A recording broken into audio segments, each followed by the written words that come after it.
Assalamualaikum warahmatullahi wabarakatuh.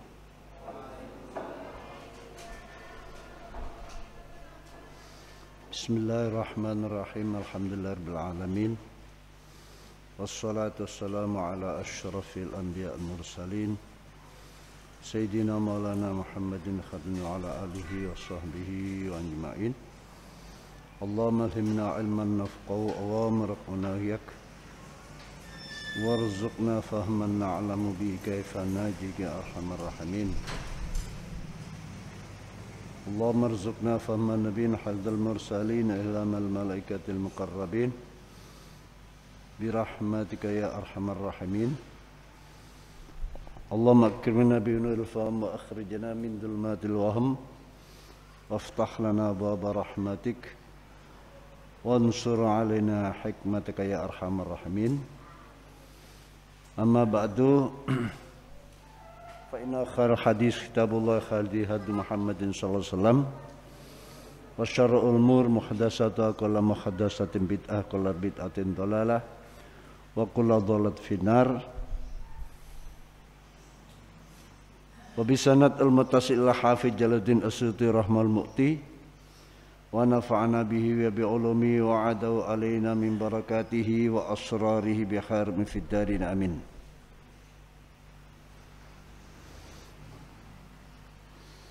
Qala rahimahullah wa radiya anhu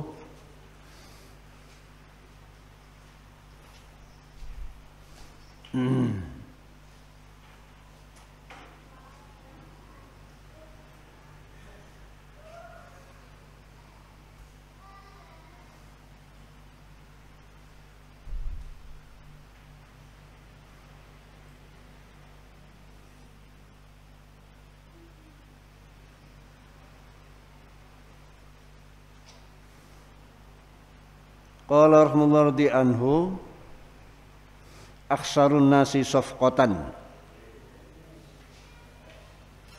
Hadis nomor 294, aksarun nasi toleweh rugi-rugine manungsa.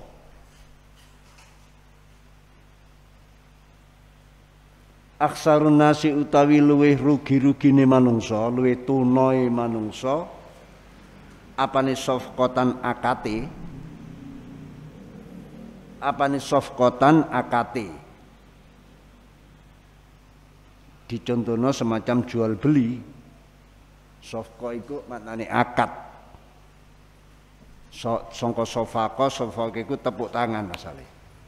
Dadi nek wong wis dadi jual belinya iku nepuk tangane, sing dodol sing beli menepuk tangannya yang jual, ditepuk ini. Akhirnya jadi disebut safqah, tepukan tangan sebagai tanda jadi jual beli. Terus safqah itu maknanya akad. Aksarun nasi itu luwih rugi-rugine manungsa apa safqatan akate, ya termasuk ibadah itu ya akad marang Gusti Allah. Kita membeli jual beli ambek Gusti Allah.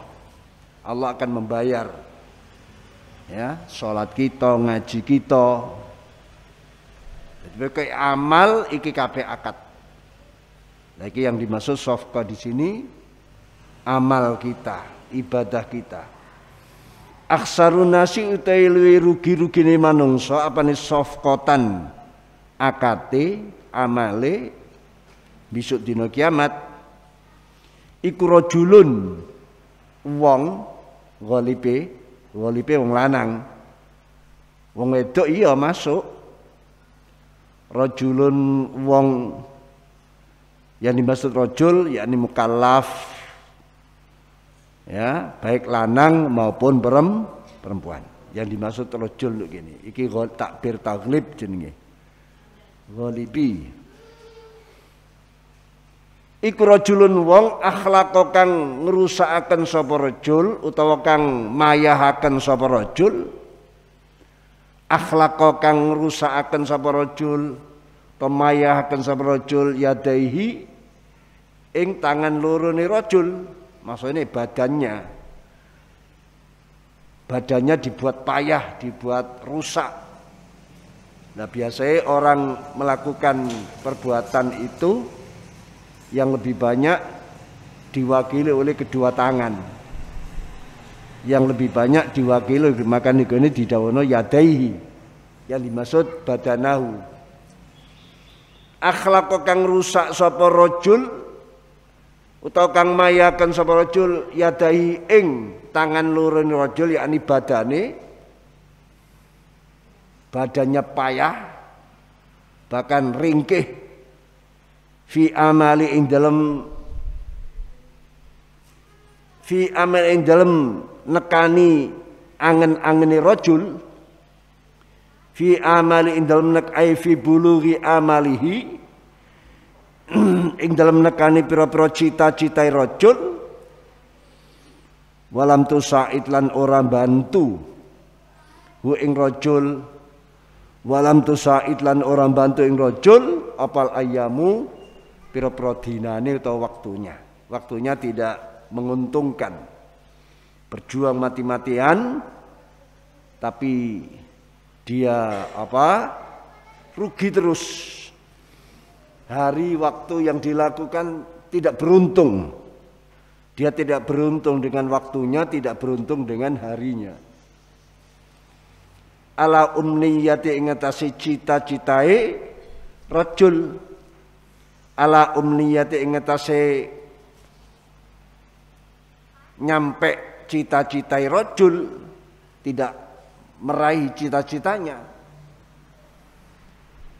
sehingga habis waktu, lali ibadah, lali sholat, lali amal karena hanya ingin mencapai cita-citane. Kelas cek dhuwur, semua gelar ya diambil, semua apapun di dunia dilakoni, sama ngalahno kepentingan agamane, ngalahno amali. Ana fa kharajanuli metu sapa rajul yakni mati minat dunya saka dunya. Fa kharajanuli metu sapa rajul minat dunya saka dunya yakni mati bi ghairi zatin klan tanpa sangu akhirate, hanya karena ngejar dunia, ngejar pangkat, kedudukan, gelar dan kekayaan, lupa beramal, lupa mempersiapkan akhiratnya. Ya, padahal akhirat ini adalah masa depan. Ya, sebuah harus cita-citanya lebih tinggi, masa depan yang abadi. Dia mendahulukan masa depan yang pendek, masa depan yang sementara, masa depan yang penuh tipuan. Lupa dia kepada masa depan yang hakiki. Karena lupa ngaji ilmu, ngaji tentang agama, mempraktekkan ilmu dan agamanya, tapi dia mempelajari ilmu apa wae lah. Ya. Jadi ilmu tentang kimia ini, tentang itu, tentang teknologi, tentang macam-macam, sampai bisa buat pesawat, buat apa, tapi amal ibadahnya lupa. Pesawat hanya kebanggaan, ya, dan sebagainya. Bisa buat pesawat untuk niat ibadah, mempercepat perjalanan haji misalnya, tapi jarang sing niat ngono, jarang. Kebanggaan iya, bahkan dikomersilkan untuk menjadi kekayaan. Akhirnya dia meninggalkan dunia ini bi ghairi zatin klan tanpa sangu. Padahal itu yang dimaksud, kita harus memperbanyak sangu. Perjalanannya kayaknya jauh perjalanan akhirat dan terjal. Ya, lama di akhirat, membutuhkan sangu yang banyak, bekal yang banyak, lupa dia. Wa qadimalan sawan sapa rajul alallahi ing Allah. Wa qadimalan sawan sapa rajul Allah insyaallah ta'ala maulur sapa Allah bi ghairi hujjatin klan tanpa alasan, bi ghairi tidak membawa alasan lah.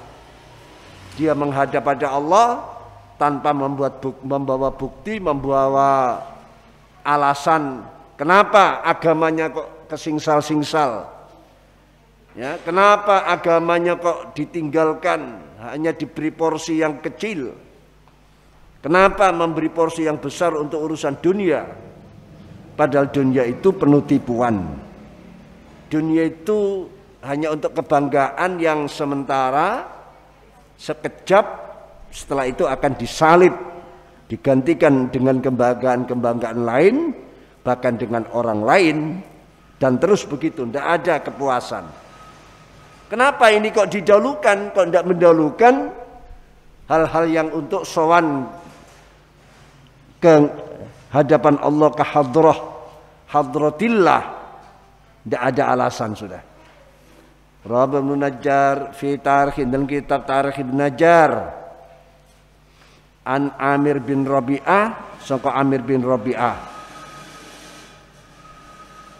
wa huwa utawi wa huwa mimma bayyada lahu Dailami, wa huwa te hadis iki, wa te hadis iki aksarun nasi ila akhirih, iku mimma setengah saking hadis bayyadha kang mutihaken. Maksud mutihaken ini gak ditulis, dilewati.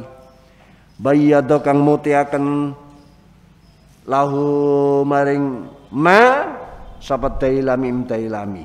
Karena apa? Karena Imam Dailami tidak menemukan sanadnya hadis ini yang bisa dipercaya.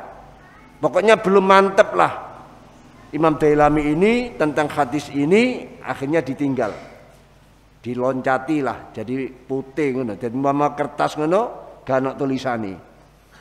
Iki tepak hadis dari Amir bin Rabi'ah Ibnu Najjar, sangka Amir bin Rabi'ah, kok ndak ada hadisnya, ndak disebut, karena Imam Dailami tidak menemukan sanad yang mantap.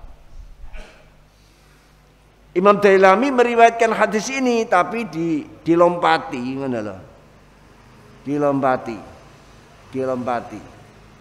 Hah?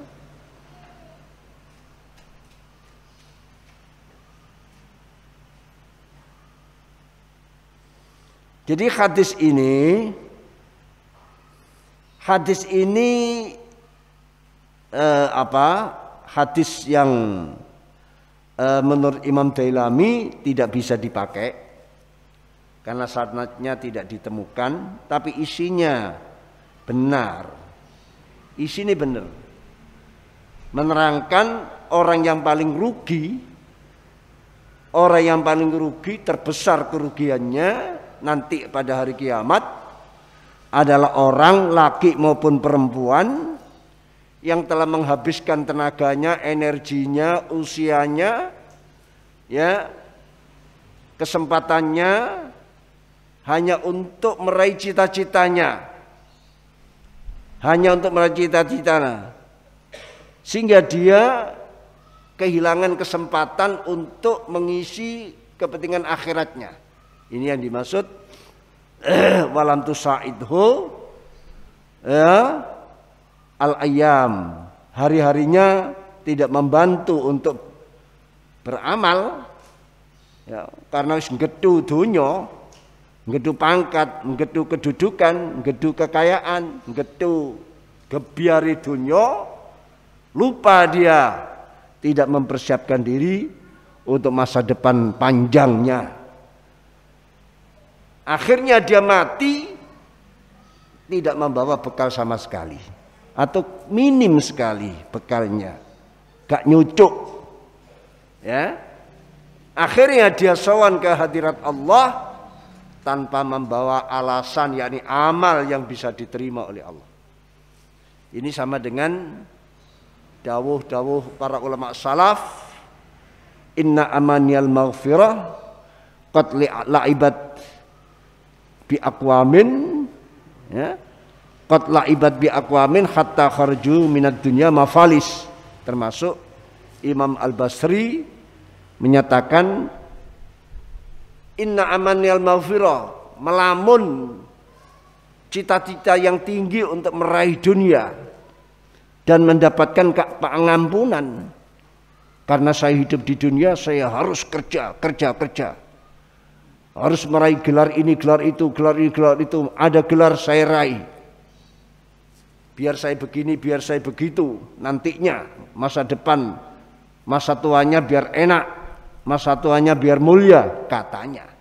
Ini lamunan. Dan dia lemah dalam ibadahnya. Ya, dan dia tidak mempersiapkan diri untuk akhiratnya. Yang ada hanya lamunan. Nek Gusti Allah akan mengampuni walaupun saya ibadah saya agak karu-karuan, bon-bonan ibadah terlalu panjang, tapi Allah kalau mengampuni ya diampuni. Kalau Allah menghapus dosa saya, pasti dihapus. Ini hanya lamunan. Tapi dia tetap mementingkan dunianya. Tapi dia tetap mementingkan urusan kebanggaan itu tadi. Urusan akhirat, Gusti Allah Maha Pengampun. Gusti Allah akan selalu menerima taubatnya orang yang bertaubat. Tapi dia tidak mau minta ampun. Lah minta ampun kan syaratnya kudu memperbaiki diri. Taubat syaratnya harus lepas dari perbuatan-perbuatan yang salah selama ini. Ya, tidak ada ceritanya orang taubat tapi masih melakukan kesalahannya. Itu bukan taubat itu namanya. Taubat itu ya harus lepas dari perbuatan yang dianggap salah itu tadi. Kalau dia merasa salah, urusan agamanya ditinggalkan, dinomorduakan. Ini kesalahan. Dia melamun untuk bisa diampuni. Memang Allah Maha Pengampun. Dosa apapun kalau Allah mengampuni akan diampuni oleh Allah. Walaupun dia tidak minta ampun selain dosa syirik. Ya. Tapi inilah yang menjadikan dia tertipu dengan pengampunan Allah itu. Ya. Memang Allah Maha Pengampuni walaupun dia tidak minta ampun. Karena bukan perbuatan syirik, tapi tentu ada tanda-tandanya. Orang yang diampuni oleh Allah itu ada tandanya. Tandanya apa? Ya semangat menyesali perbuatannya. Walaupun lesannya tidak baca istighfar, tapi lalu memperbaiki kesalahannya, itu tandanya. Loh, untuk akhirat dia itu tidak peduli sama sekali. Lalu dia mengatakan Allah kalau mengampuni akan bebas saya dari dosa. Betul, memang ini kata-kata benar, tapi salah. Ya, ini namanya kalimatu haqqin urida bihil batil. Kata-katanya hak benar, tapi dia menginginkan kebatilan. Yang dimaksud kebatilan yaitu penganggur tidak mau bangkit itu tadi. Kebatilannya dia tidak segera bertobat, tidak segera memenuhi kewajiban, hanya melamun akan diampuni oleh Allah. Allah mengampuni dosa selangit pun kalian melakukan dosa. Tapi harus ada tandanya. Harus ada gerakannya. Bukan menyepelekan seperti itu. Buktinya nyepel apa? Nah, kamu kok terus ngadepi duniamu?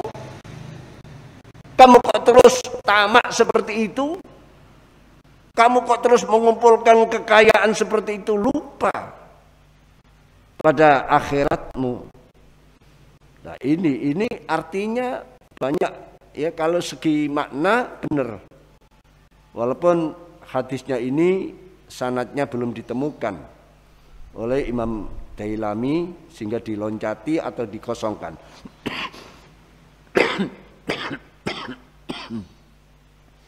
Wa bi ilaikal qala Rasulullah sallallahu alaihi wasallam.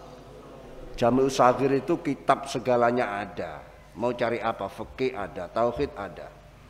Opo ae kok ketemu kamu dengan hadis dalilnya di dalam Jami'us Saghir, lengkap sekali.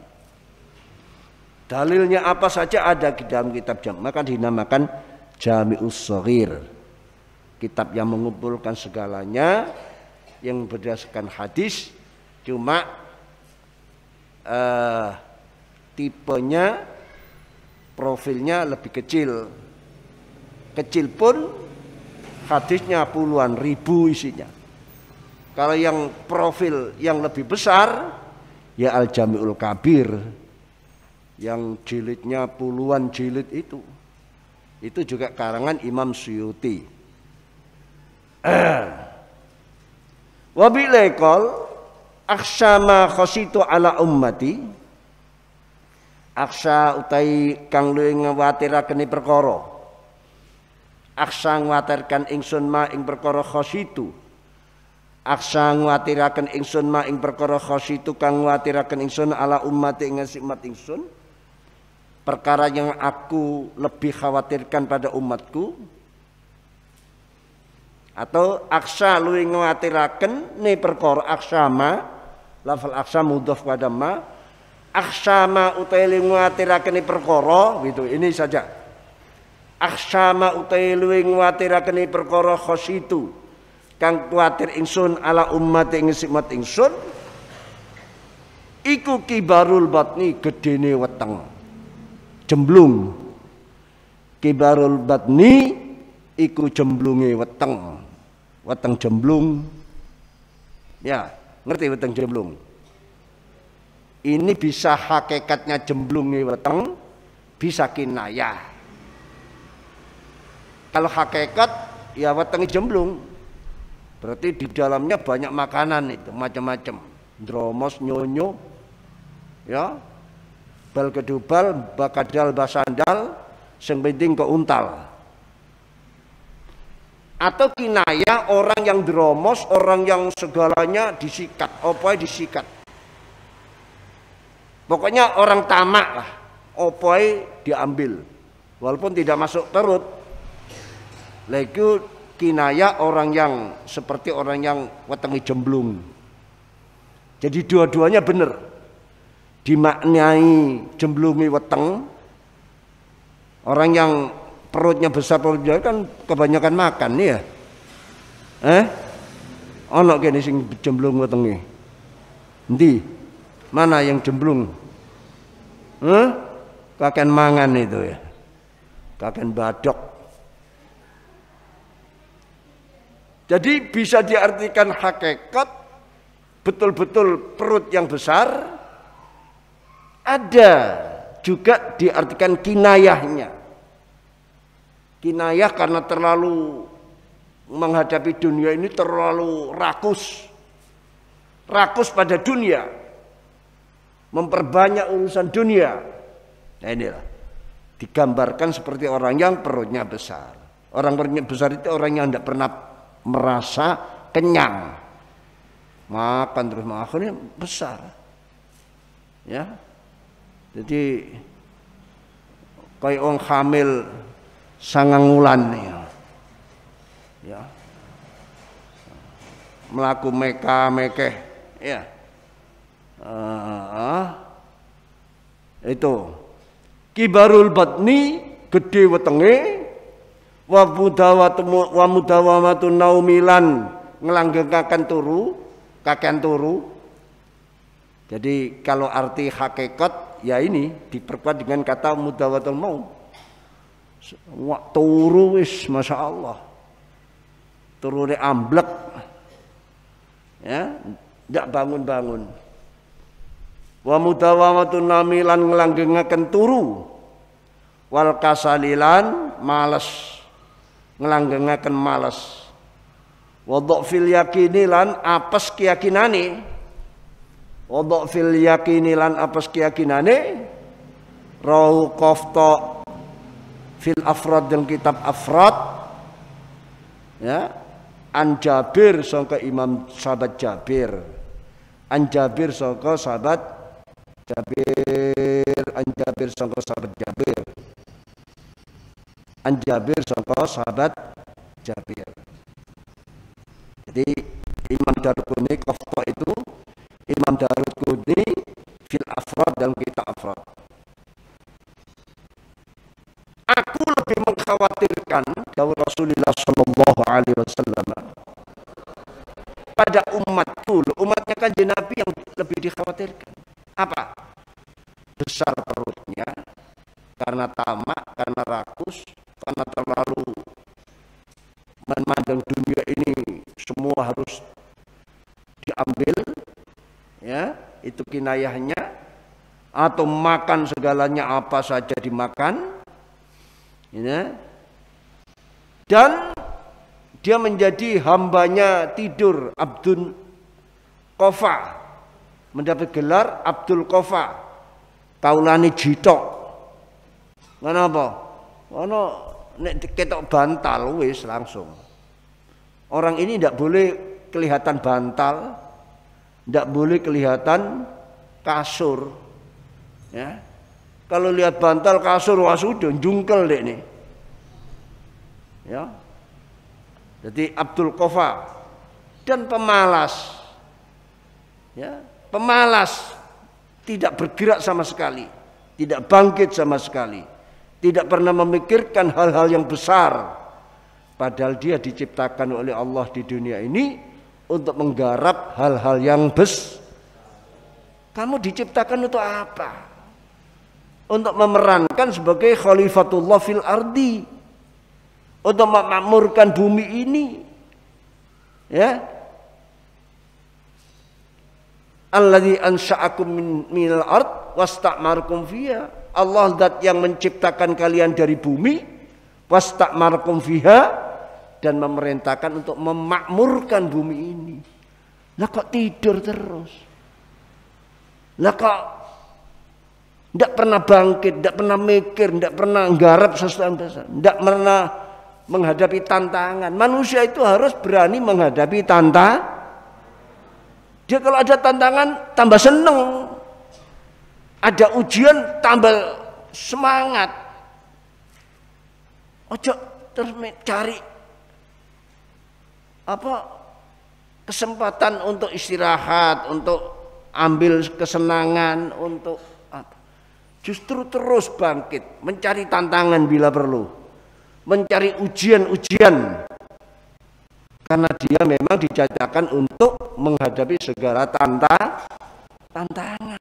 Kalau maksudnya ada tantangan ya batang. Kalau kamu melihat orang senangnya tidur saja, tidak pernah mikir masa depan, tidak pernah mikir garapan-garapan yang besar. Ini bangkai ini, batang nih, batang urip. Ya, ya, batang urip. Walaupun pakai jas, pakai dasi, celana, sepatu, Itali, tasnya ecolak misalnya, ngalor ngidul tapi tidak ada garapan yang besar. Itu bangkai riwa-riwi. Ya. Orangnya hidup tapi sudah disebut bangkai. Jangan seperti itu. Ini peringatan bagi kita semuanya. Rasulullah mengkhawatirkan kelompok-kelompok semacam ini. Jangan kamu lakukan. Karena Rasulullah sudah mengkhawatirkan kelompok semacam ini. Ya. Walaupun hadis ini mungkin masuk hadis dhaif, tapi tetap hadis ini bisa dipakai untuk pegangan semangat beribadah, semangat untuk mengisi kehidupan. Wa bi'ila qala Rasul akhdibu padha nyemira utawa macarono sira kabeh, pacar clear itu. Akhdibu padha nyemira sira kabeh, perintahnya perintah sunat ini. Lihakum ing pira-pira jenggot sira kabeh. Lihakum ing pira-pira janggut sira kabeh atau jenggot sira kabeh. Tapi semir yang bukan hitam, coklat, apa kuning, apa merah itu loh. Jadi jenggotmu semir ya, dengan semir selain hitam. Mergane apa? Fa innal malaikatam sete para malaikat iku tastabsyiru. Bunga sapa malaikat iku tastafsiru bunga sambi khidabil mukmini kelawan semirane wong mukmin yang selain hitam lah ya. Kalau semir hitam sudah ada larangan tersendiri. Ya, kalau semir hitam ada larangan tersendiri. Ini semir selain hitam. Ya biasanya coklat, agak kuning. Itu perintah. Jenggotnya di semir ya. Bi khidabil mukmin kelawan semirane wong mukmin. Karena apa? Ini ittiba sunnatu Rasulullah sallallahu alaihi wasallam.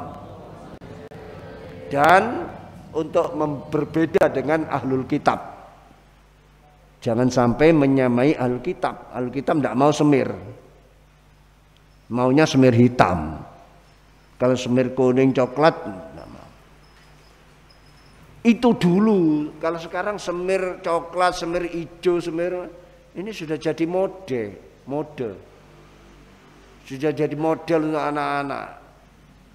Yang melakukan anak berandalan-berandalan itu anak-anak yang sukanya hura-hura. Lah santri bagaimana? Wong ini tujuannya biar jangan kamu menyerupai ahlul kitab. Sekarang kok semir-semir itu dipakai anak-anak berandalan, ya jangan ikut sementara. Nantilah kesempatan. Kalau sudah mereka tidak pakai semir-semir itu untuk perilaku-perilaku yang tidak baik, baru kamu melakukan. Ini perintah sunat saja. Tapi kalau di daerahmu memang semir coklat, semir kuning, semir oranye itu tidak menjadi tanda perilaku anak-anak berandalan, tidak apa-apa, sunat. Ya, sunat. Itu. Jadi semua itu melihat situasi kondisi. Situasi kondisi. Jadi begitu. Kalau sudah diambil orang lain dan yang ambil itu orang yang suka maksiat, sudah kamu ngalah. Kecuali kamu menang melakukan semir itu lalu memenangkan kontesnya, mereka minggir, ngalah, lalu jadi tandanya santri, ya silakan. Di samping itu semir-semir selain hitam menunjukkan apa? Demonstrasi kekuatan. Biasanya orang yang nyemir-nyemir begitu kan masih usianya muda, gagah orangnya gitu. Lah nek wong wis watuk ae. Ya, ngomong sepisan batuk. Wis mbah nenek-nenek pakai semir. Ya lucu.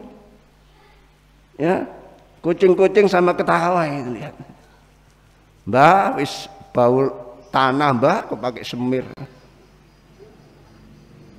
Ya, makanya semir itu bisa dipakai untuk menunjukkan kekuatan.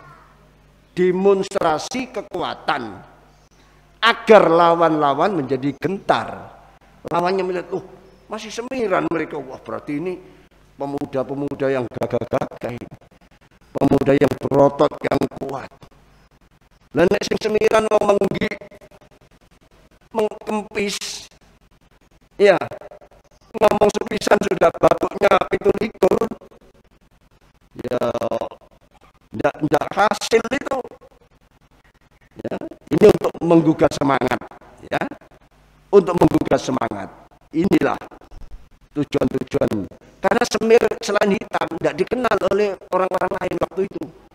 Sekarang malah yang mengenal anak-anak berandalan itu. Saya sendiri kalau melihat ada anak kok pakai semir, rambutnya semir coklat, semir, saya rasa arek iki kok berandal iki rupane. Lah ini karena apa? Karena sudah menjadi itu. Kecuali di daerah yang memang hanya karena ingin melaksanakan sunnatul Rasul, ya silakan. Ya silakan. Silakan untuk melaksanakan kesunahan Rasul sallallahu alaihi wasallam.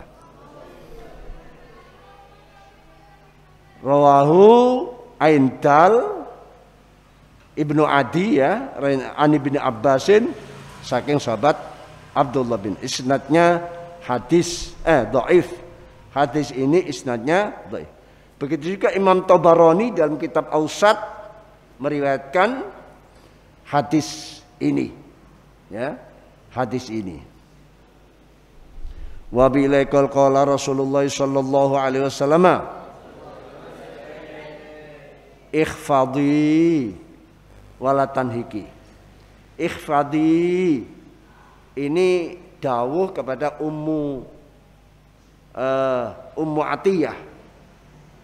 Pada zaman Rasulullah ada seorang namanya Ummu Atiyah. Ummu Atiyah ini dukun sunat khusus perempuan.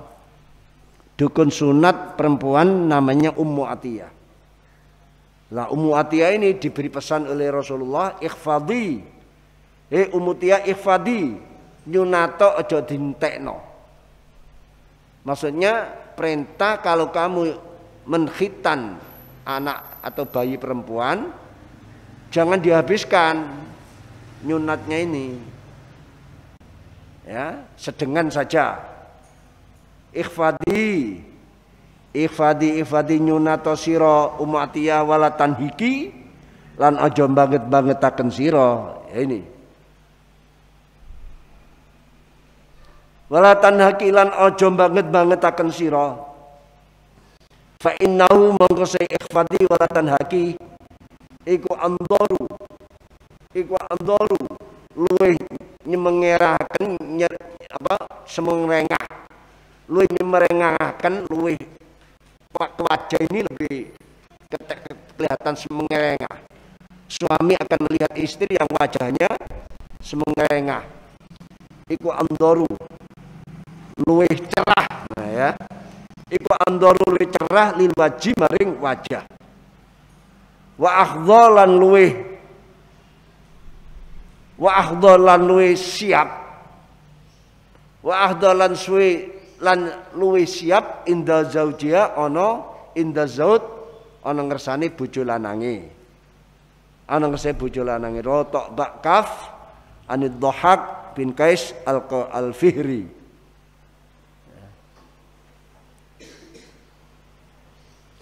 Jadi riwayat Imam Tabarani, Imam Hakim, ya Tokba Imam Tabarani, Kaf Imam Hakim dari Dhahak bin Qais al-Fihri. Ya, al-Fihri.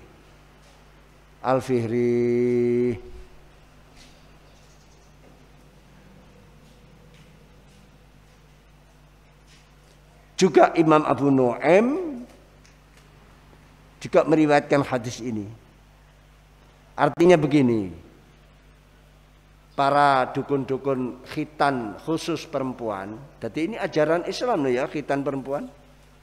Orang Eropa, orang luar, orang liberal maunya menghapus hadis ini.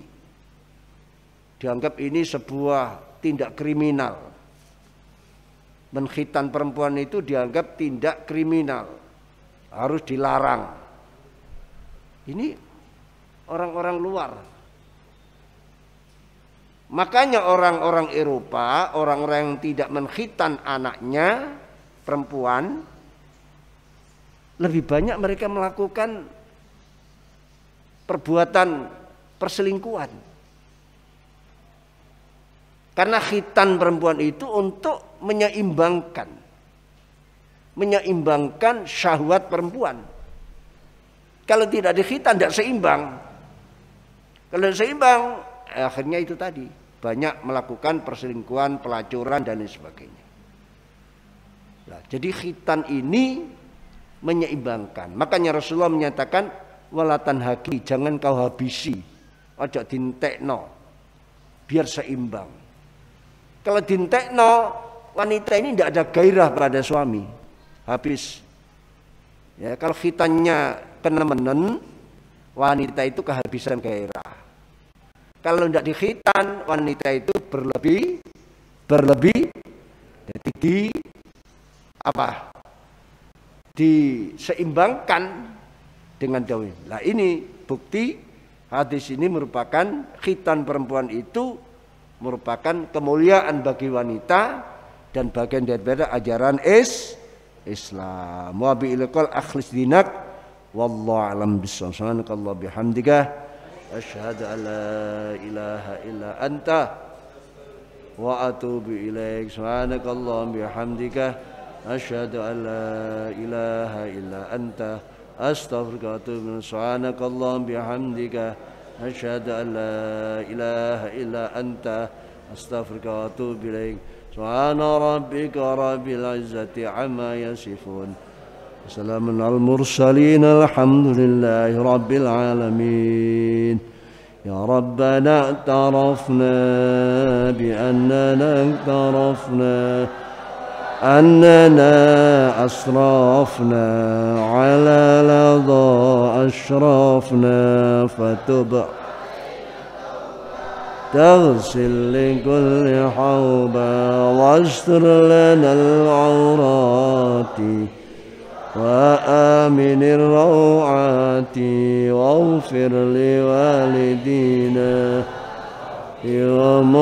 ومولوتينا والآل والإخوان وسائر الخلان وكل ذي محبة أو جيرة أو صحبة والمسلمين عجما آمين ربي اسمع فضلا وجودا من نال باكتساب منا بالمصطفى الرسول العظام بكل سول صلى وسلم ربي عليه عد الحب وآله والصحب عدد صحبه والحمد لله في البدء والتناهي اشتدي أزمة تنفرج قد آذن بالبلج وظلام الليل له سرج يغشى أبو السرج نحن بالله عزنا حبيب